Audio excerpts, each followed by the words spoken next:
Siapakah Insinyur Salah Atia ini? Mengapa kematian beliau menggemparkan Kairo? Dengan pemakamannya yang dihadiri lebih dari 1,5 juta orang. Mari kita simak kisah dari Asosiasi Universitas Islam Mesir ini.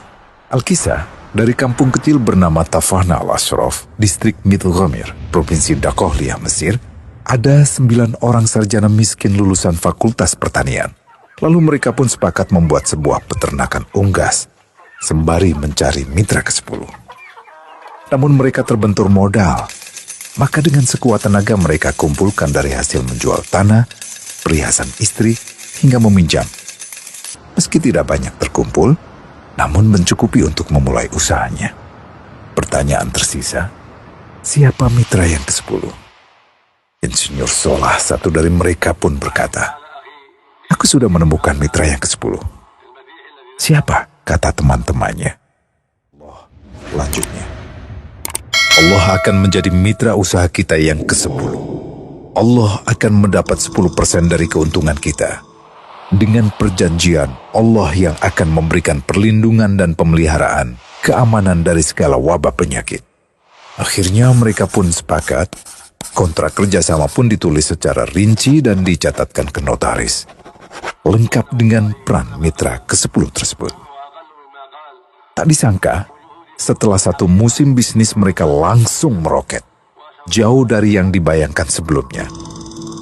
Lalu mereka pun kembali bersepakat menambah jatah keuntungan mitra ke-10 menjadi 20% di musim kedua, dan begitu seterusnya hingga mencapai 50%. Lalu bagaimana keuntungan mitra ke-10 itu dialokasikan? Dimulai dengan membangun sekolah dasar Islam putra, lalu lanjut putri, kemudian sekolah menengah putra, kemudian putri.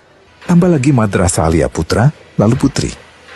Tapi karena keuntungan terus membanjir, akhirnya dibentuklah Baitul Mal.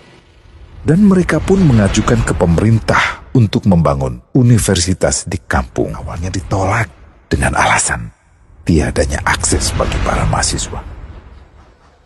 Tak berapa lama mereka pun mengajukan pembangunan universitas lengkap dengan stasiun kereta beserta jalurnya dengan biaya mandiri.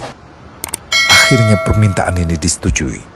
Dan pertama dalam sejarah Mesir, berdirilah sebuah universitas di perkampungan kecil.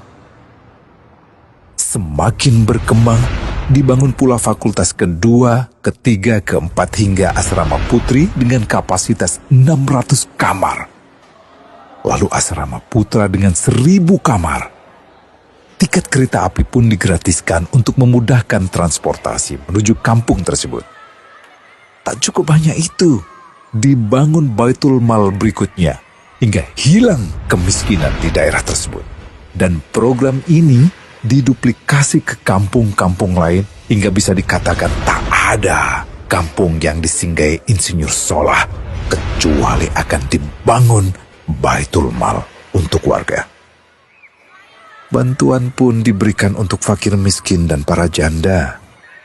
Pemuda pengangguran pun dilatih untuk mengelola perkebunan sayur hingga mandiri, bahkan sampai bisa mengekspor ke negara tetangga.